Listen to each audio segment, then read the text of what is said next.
say, can you see I'm coming to America? Check 2.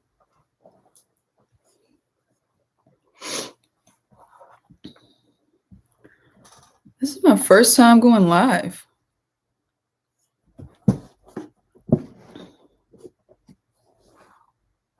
This is my first time going live on my YouTube page. Where are you guys?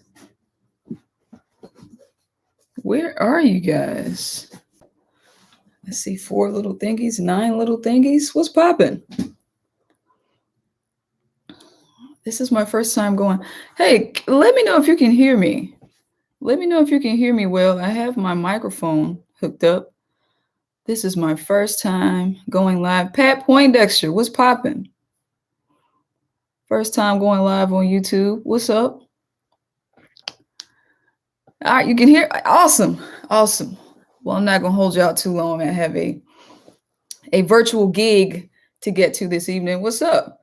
Elizabeth, Pat, Lady D, Rita. Oh, San Francisco. Gotcha. I'm in Atlanta.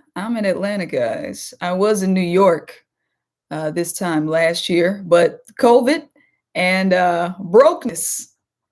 We weren't broke, but we were spending a lot of money in New York. I don't know if y'all have ever been in New York, but even brunch in New York is expensive. A mimosa is like $57.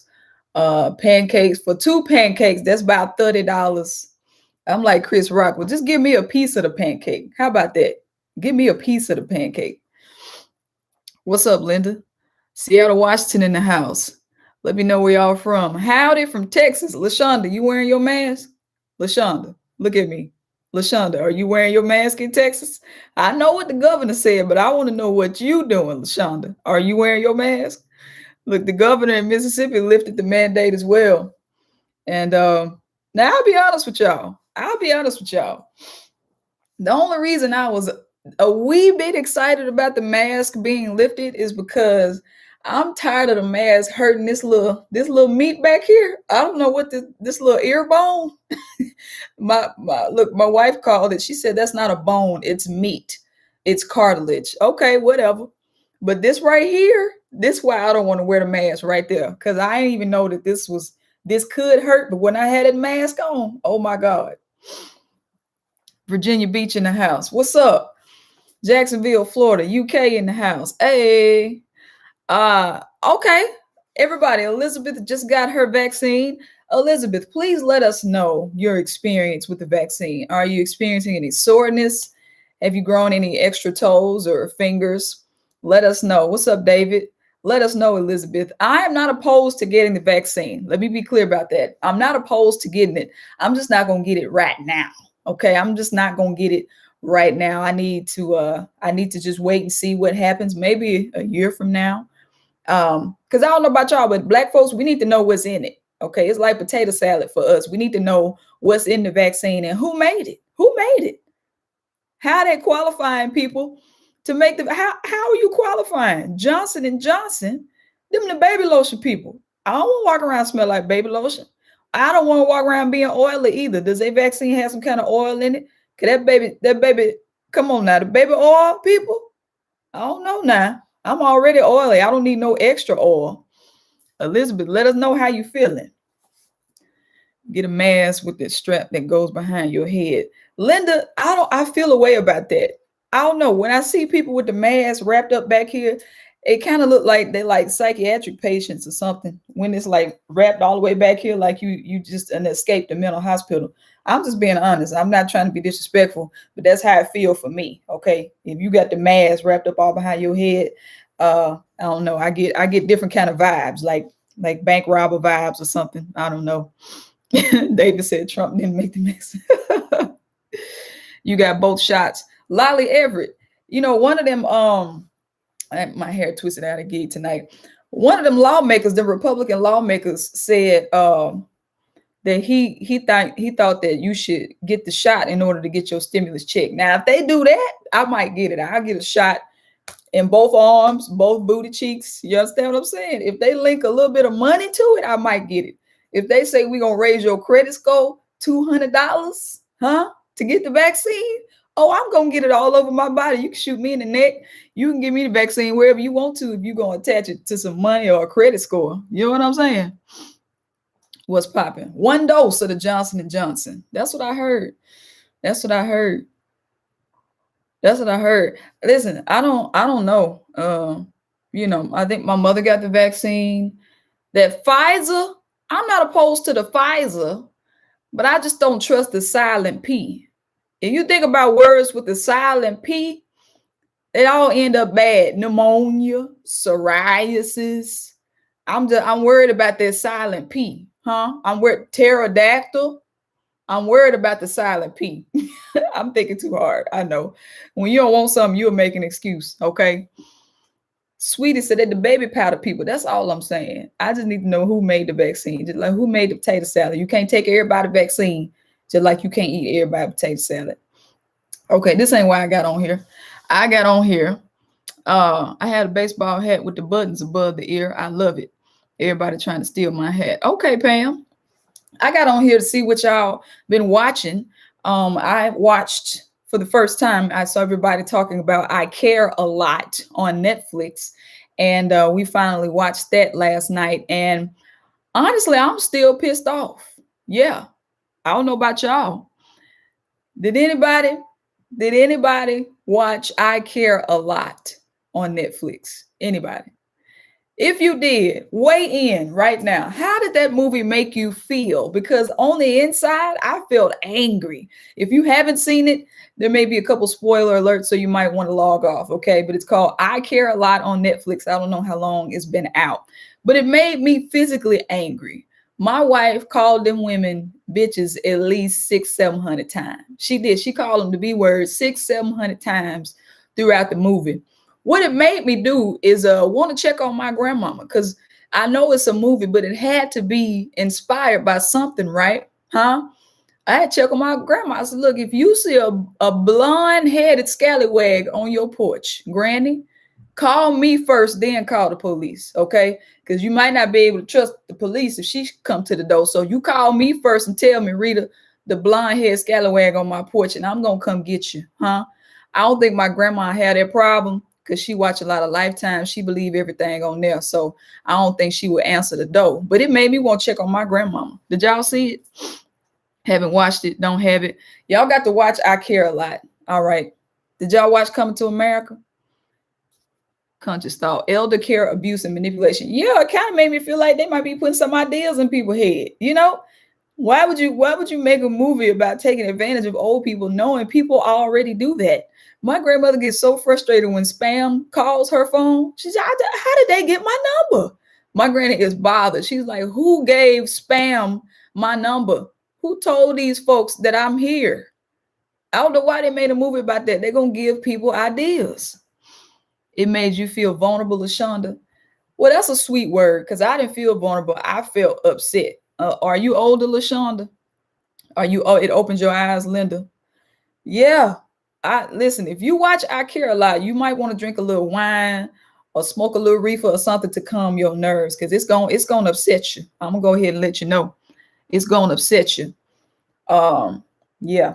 It's about two white women, and then they got a whole. Well, I don't know if the co-star is white, but it's one ruthless white woman, blonde, little Bob, real ugly Bob, walk around terrorizing older people, taking advantage of them. Okay.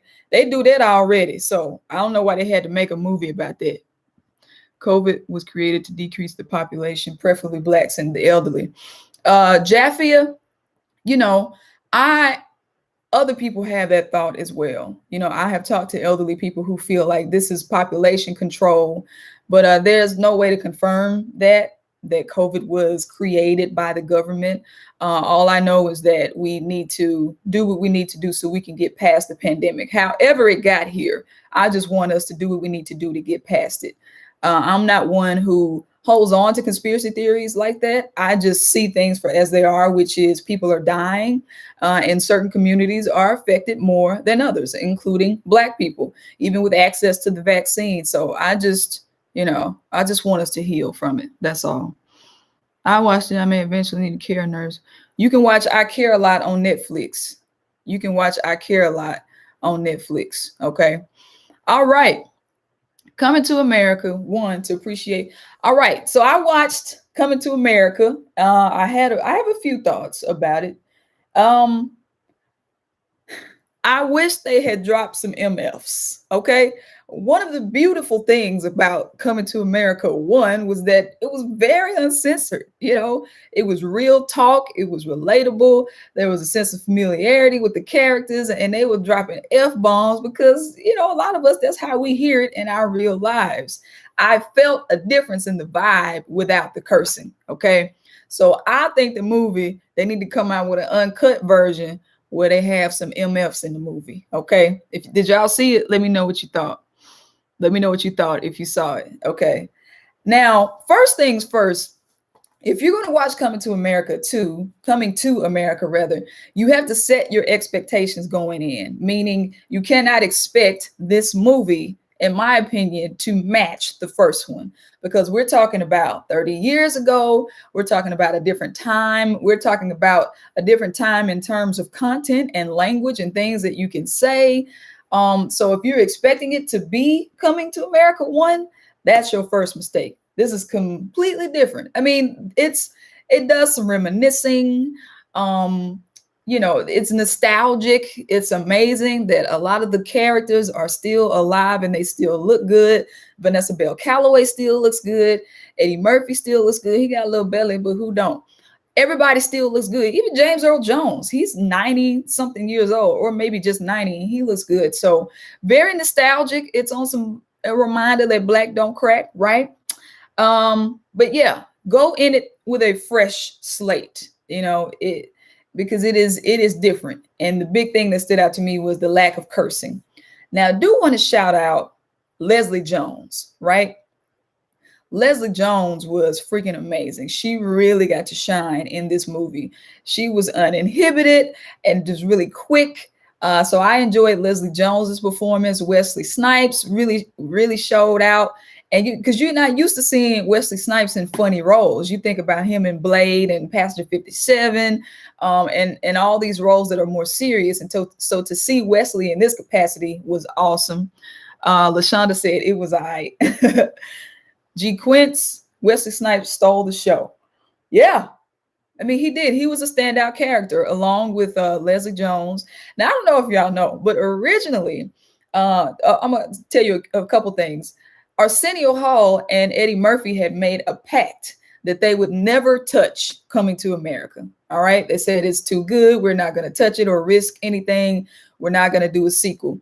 And then they said the fandom of the show, people kept having Coming to America theme parties, and they kept making tributes to the movie. And they said, you know what? Well, maybe we should do a sequel. Eddie's initial idea was to have Tracy Morgan play his son. And Arsenio was like, I had to figure out an approach to let Eddie know, like, hey, yo, you and Tracy look the same age, bro. Like, he cannot be your son. Ryan Coogler approached Eddie Murphy about making a sequel, and Eddie said, no, I don't really like your storyline. Michael B. Jordan was going to be the son. And so anyway, they ended up doing it. And it was a lot of star power in it. A lot of star power. The outtakes from Coming to America were hilarious. Yes. Wasn't too thrilled with Tiana Taylor covering Prince. She don't have the voice to carry that song. Oh, yeah. But Tiana she was beautiful in the movie. I laugh more at the outtakes. Yeah, David, blacks don't crack. No, they don't. Finally get to watch you live. Hi, Irene. This is my first time going live on YouTube. This is something I'll do more often, so I'm just testing it. Definitely not as good as the first one, but the women's empowerment message got to me. For that reason, I give this version a pass. And yeah, so sweetie, you bring up a good point. 30 years later, you have to have some kind of message, right? Some kind of agenda, if you will, because that's the society we live in now. Like, you can't just, not have any kind of message. So I think that was cool to raise a couple issues about patriarchy and feminism and equality among women. His daughters were all really, really beautiful too. And his actual daughter was in the movie as well. The one with the glasses, that was her debut. Leslie Jones was getting her life in that pool. Listen, Listen, lovely. That part was hilarious, right? I don't even want to know what he was doing up under that water. Okay. I don't know how you go up under the water and do stuff and still be able to breathe. That's a superpower I do not have. Yes, Kiki Lane was amazing. She was amazing.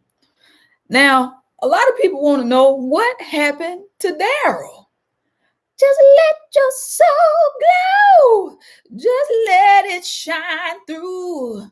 Just let it shine through. Yeah, that's what I think. When I think about Daryl, I might would have wanted to see that storyline where Daryl was like this scorned ex-boyfriend, and he was, I don't know, stalking them, trying to get Lisa back. Lisa, she still looks really good too. But where's Daryl? Where is Patrice? Where are they? I wanted, if you gonna throw it back and have Louis, put everybody back in the movie. The mother from the first Coming to America has actually passed away, so rest in peace. John Amos was in that thing. Hollywood made them include a white person. Yes, I don't know how to pronounce your name, but Sonorta, last name. Actually, that's what happened for the 1987-88 movie. Whenever the first one came out, Eddie and Arsenio said they made them put a white person in the first movie. And we talked about this yesterday on Comedy Hype. I don't know if you guys watch Comedy Hype News. I'm on that show weekly. We asked the question whether it was racist or not for Eddie Murphy to want an all-black cast in his movie. And I said something to the effect that we had to create The Wiz because The Wizard of Oz excluded us, right? So when you have black people, black directors who want to have an all-black cast, to me, that's not rooted in superiority. It's not rooted in racism.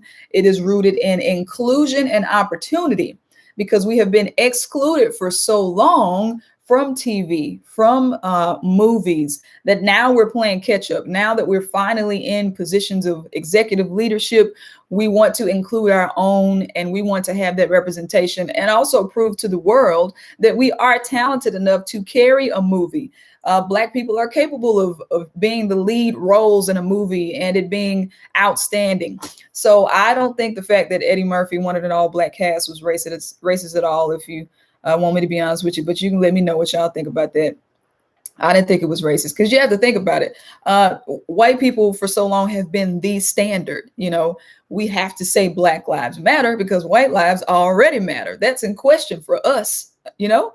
So it's about representation for us, right? So y'all let me know. What's up, Cleveland? Cleveland in the house. What's up, Deborah? Patrice and Daryl hooked up at the end on the first one. Yeah, so shouldn't they have a baby or something? Pam, shouldn't they have a baby? Yeah. Oh yeah. Daryl has definitely been getting. I think his name is Eric LaSalle. I think that's his real name. He's been getting some work. I don't know what happened to Patrice though. So for those of you who have seen it, what do y'all think about the musical acts? If I were to describe Coming to America, I would say it's like Black Panther meets The Wiz meets Drumline. I was actually surprised by all of the musical performances. But I would love to know what you guys thought about that. Candace, thank you so much. Could Michael B. Jordan, sexual chocolate? It was good to see Randy Watson again. Could Michael B. Jordan have been a better choice or not? Lovely. So that's what makes me think maybe Eddie wasn't so open to Ryan Coogler helping him with the sequel, because maybe he doesn't think of Ryan Coogler as a comedic voice. If you think about Black Panther and Fruitvale Station and some of the other projects that Ryan has done, maybe he didn't look at him as the type of person who could write a comedy movie. Do I think Michael B. Jordan would have been a better choice? I cannot say that definitively, right? I think somebody like a DC Young Fly would have been great. I think somebody like King Batch, one of these very popular social media guys who have great energy and some acting experience. DC Young Fly has acted in Almost Christmas. King Batch has several projects under his belt. I would have liked one of them to be in it. And that is not to slight Jermaine Fowler, who was the son in this movie, at all. Jermaine is really good. He's a great stand-up talent. He's been great in other movies as well. But I would have liked to see like a DC Young Fly or a King Batch in that role. But congratulations to Jermaine Fowler for getting that role. Shout out to his agents too, because he got to work with a freaking legend. So shout out to him. Sweetie, I thought it was a Tyler Perry play. That's right, Pam. They did use Colin Jost from SNL. That was a funny scene. The white guy ties back to Trading Places. Yeah, DC Young Fly. That yeah, you know. So we also wanted to talk about can the original be touched? If the sequel were not as good, would it reduce the strength of the first one? My answer is no. I think the first Coming to America installment it's a classic, instant classic. That is probably the most quotable movie of all times.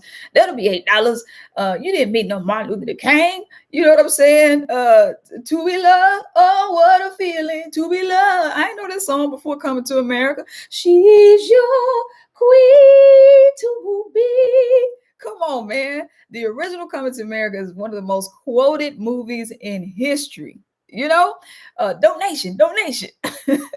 Like that boy good. Come on now. So no, despite the fact that people are torn about the sequel, and I do mean people are torn. I'm seeing both ends of the spectrum. Folks are like it's trash, and other people are like it was hilarious.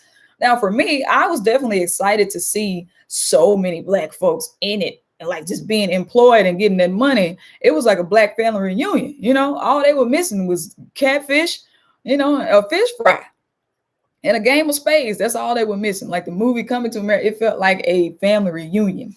So yeah, everybody split decisions, but you know, Lunel was in it, Rodney Perry. I mean, they really did give some people some shine. Rotimi, who also plays in Power. It was cool. It was cool. I sang it with Oha. Oha. I think both movies stand on their own. Okay, Kira. Yeah. Shout out to Lunel. Come on now. Sequels are never good as the first. It's like reading a story then seeing it on film. The book is always better. So my question was, well, I know why, because Arsenio Hall and Eddie Murphy had made this pact that they weren't going to touch the original movie. But that's always risky when you're dealing with a sequel, because if you think about Hangover, if you think about Friday, if you think about Fast and Furious, they usually do sequels within a 2-year frame. So I think the Coming to America crew put a lot of pressure on themselves to deliver after so long. 30 years is a long time to be having to gather content and material and figure out how I'm going to make this, bring it to present day, you know? So, but they did it. They pulled it off. The fashion was amazing too. Ruth, this lady named Ruth, who also did the fashion in Black Panther, she did the costume design for this movie. So that's lit too. Oscar worthy had you been. I'll get in a movie someday. All right. So any more thoughts on Coming to America if you saw it? Any more thoughts? Right. Yeah, definitely a big family reunion. Any more thoughts? But yeah, Lisa McDowell, I don't know her real name, but she is still gorgeous. She must be taking sea moss every day. She is still, yes, Ruth Carter did the costume design. Yes. On a different note, the third stimulus pass. What you say about the stimulus check? Have y'all got y'all other stimulus check yet? Shoot, I'm ready for mine.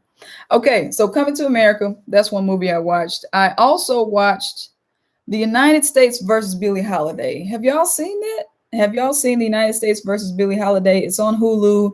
It stars Andra Day. And listen, I'm so proud of her. She did Cherie Headley. That's Lisa McDowell's real name. I'm so proud of Andra Day. She had an amazing performance in the U.S. versus Billie Holiday. And I always go read the backstory to see how they prepped for the role. She said that she was actually second guessing and concerned or terrified, her words, about showing herself in the nude in the movie. But she did not want to sugarcoat Billie Holiday's story. So that's why she just decided to go ahead and get nude. And she took up smoking. Some folks were worried that she may damage her vocal cords because she really captured the voice of Billie Holiday. But I found the movie to be, it kept my attention, but I thought it was very disturbing. I found the movie to be heavy. So the basis of the movie, they were focusing on the song "Strange Fruit" that she wrote. And if you don't know, "Strange Fruit" is a song about Black people being lynched. It means that the strange fruit are the Black people actually hanging from the trees. And of course, back in that day, that was pretty bold for her to do a song about that. So that's what the movie was about, how the FBI and the government were coming after her because they did not want her to sing that song. They felt like it stoked the flames. And it turns out the song helped advance the civil rights movement. I would have liked to see more of that. Like, what was the process of making the song? What was the process of releasing it? Which civil rights activists and leaders came to her and said they, appreciate her raising awareness with the song. But the movie turned out to be a lot of suffering. It was about her being on drugs. Heroin was the drug of choice. She was in abusive relationships, and it just made me sad. So I want to watch something else to give me some balance, because all that movie did was hurt my soul. Now, granted, the actors in it were amazing. Andrew Day was amazing. The young man Trevante, he was like an undercover cop who turned into her love interest, and he fine as hell. Okay, I got a whole wife, but that man fine. He got an 18 pack. He was good. Miss what's the lady's name? Miss. Okay, she was the hairdresser in the movie, but she was on reality show. It's Miss something. She was in the movie. Y'all know what I'm talking about? Miss. Oh, why is it not coming to me? Hold on, let me see. Miss, come on, not Miss. Come on, man. Y'all got to help me out. Miss, not Miss Jesus Shuttleworth. Anyway, the supporting cast was really, really strong in the movie. Hold on, I'm gonna find this woman's name. Not Miss Lawrence. Thank you, Kara. Miss Lawrence was the comedic relief in the movie, and that was a pleasant surprise. That was a very strong acting showing, and I'm pretty sure that she is going to get some more roles from that. So, but just a few thoughts that I had about it. Do y'all not find it interesting that drug use, okay, and I'm gonna get a little serious for a minute. I know I'm a comedian, but listen to me. Do y'all not find it interesting that drug use is only considered a health crisis if we think about the opioid crisis? Do y'all not consider it odd, or maybe it's intentional, that drug use is only considered a health crisis when non-Black people are affected by the drug? Huh? So when it's heroin, when it's crack, it's criminal. It's a war on drugs. We got to get these drug using Black criminals off the street. But when it's opioid, it's a health crisis. We got to start calling this stuff out, right? And I don't want my message to be misconstrued, because I know that drug use is deadly. Drug addiction is deadly. It does cause harms to communities.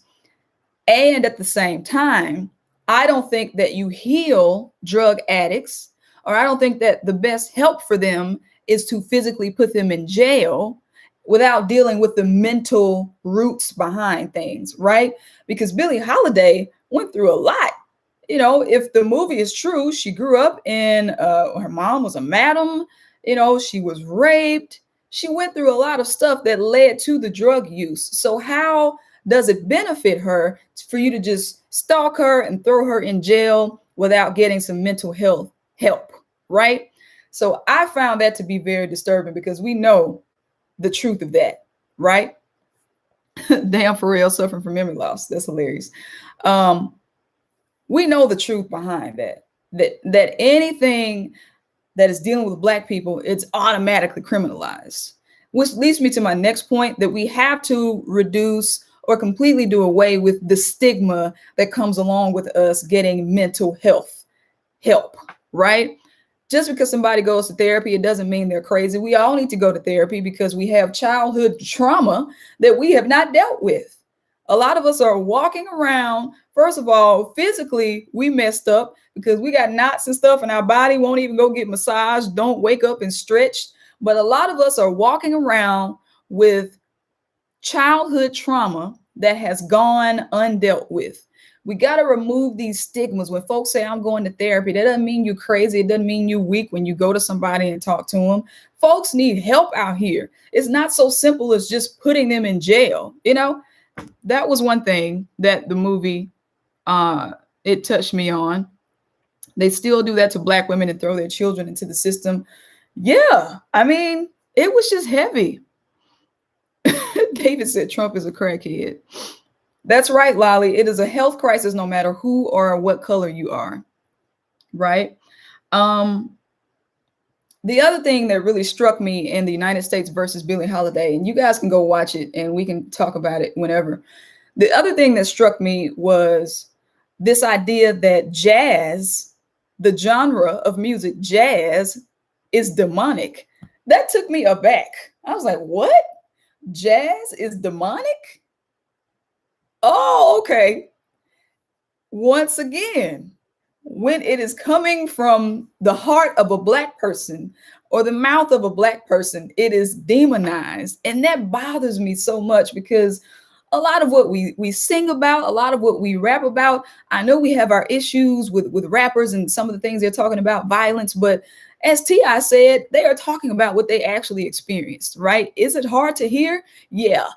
Are some of the lyrics just kind of cop out lyrics, low hanging fruit? That's probably not a good term to use, but are some of the lyrics just dumb and unintelligent? Absolutely. But when it comes to jazz, when it comes to blues, we are singing about our struggle. We're singing about our victories. So this idea that jazz was demonic, that ain't nothing but some jealousy.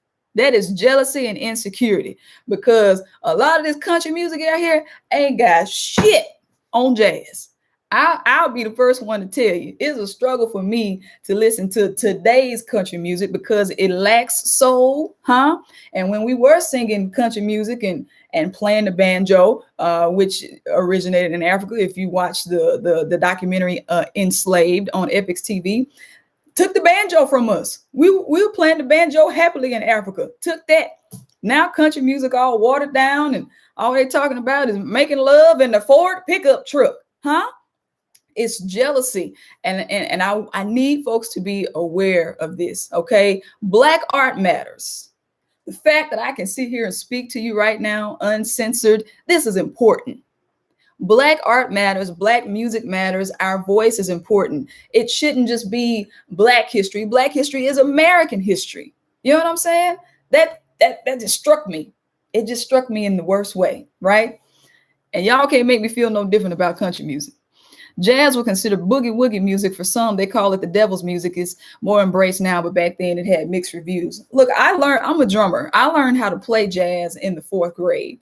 It ain't nothing demonic or what they call secular about jazz. Jazz is, to me, it is the most difficult, probably other than classical. I've never played classical music, but jazz is the most difficult genre of music that I have ever played. Okay, we talking about different time signatures. We talking about all kind of different notes and chords and rhythms. I mean, you have to be a damn genius to play jazz. So when I'm looking at this movie and they talking about jazz is demonic, I'm like, you just saying that because you don't understand it. Just because you don't understand it doesn't make it unworthy. Listen, let me see what y'all saying. Except the old town road. Addiction is addiction. That's right. It's more of them than us at the jazz concerts. Now preach, Rita. Listen, Queen of Weaves. Okay, I need to know more about your name, Queen of Weaves. Let me know a little bit more about that. But you make a good point, because can you imagine how deflating it could have been for Billie Holiday to be performing at a theater? The Black folks are up and the white folks are sitting down because we aren't good enough. So I'm good enough to entertain you. Let me get this right. I am good enough to entertain you, but I'm not good enough for the people who look like me to sit beside you.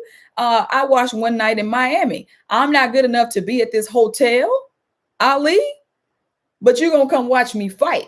and sacrifice my body, but I can't be at the hotel because what am I? What am I? Contagious? What am I?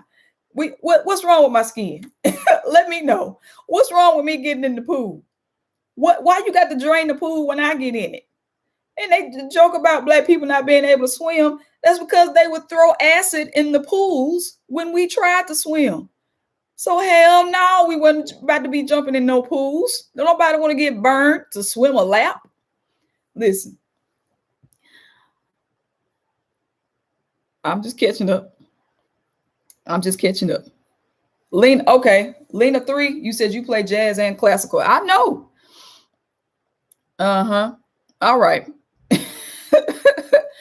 So anyway, y'all, if y'all watch those movies, just let me know your thoughts, okay? On the weekends, I'm usually watching movies. I have a gig at 6, so I got to get prepared. But I just wanted to talk about those few that I've seen. I also saw Judas and the Black Messiah. That's a whole different deep ass conversation that I'm not ready to have right now. But yeah, I'm gonna try to go live a little more often during the weekends, if that's cool with y'all. Or if you have something that you want me to talk about, I appreciate it. And thank y'all for subscribing and watching the Rita Brent Report. I appreciate that. Be on the lookout. My new single, Raised in the Sip, is coming soon. It's already available on Apple and iTunes and Spotify, but I'm going to drop a video for that one as well that I recorded at the Mississippi Civil Rights Museum. Oh, another one. Yeah, One Night in Miami was excellent. Yeah, I did a review about that too on Facebook. One Night in Miami was amazing. They picked the perfect actors. And did you know, Kimberly Wilson, did you know that Regina King said she had some other actors in mind, but they felt they were too good to audition for the parts? So she ended up having the auditions, and the folks who got the parts actually earned them. So I thought that was interesting how some actors get to a certain level. They're like, nah, I'm not auditioning for shit. Either you're going to pick me and put me in the movie or not. So that was interesting. But see, that opportunity wasn't meant for those actors. That's what it showed me, because the ones who got the movie were excellent. Oh, I know. Lovely. When he sang Change Is Gonna Come, I sure cried. I sure cried. All right, y'all. I'll be back with another Rita Brent report coming up soon. Y'all be sure to check out Coming to America. Check out I Care a Lot. That's good. Check out One Night in Miami, Judas and the Black Messiah, and the United States versus Billie Holiday. All right. Y'all have a great Saturday. I'm getting ready for this gig. Good to see y'all. Thanks for tuning in. Peace.